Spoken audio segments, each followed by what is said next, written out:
How to find PC password on Windows. Hey everybody, welcome back to our channel. In today's video, we are going to learn how we can find PC password on Windows. So let's just dive right into the video and find out how to do it.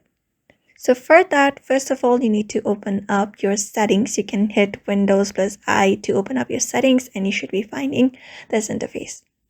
So all you need to do is after you open up your settings, you just need to head over to the accounts option, this one right here.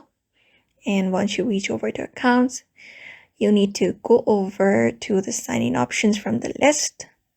And when you head over here, you should be finding the password that you've set here. So right now I haven't added, but if you have added any, you should be finding change option here. I can just go ahead and click on it and look out for the password that you may have in your device. So that is how you find a PC password on Windows very easily. So I hope this video was helpful and thank you for watching this video.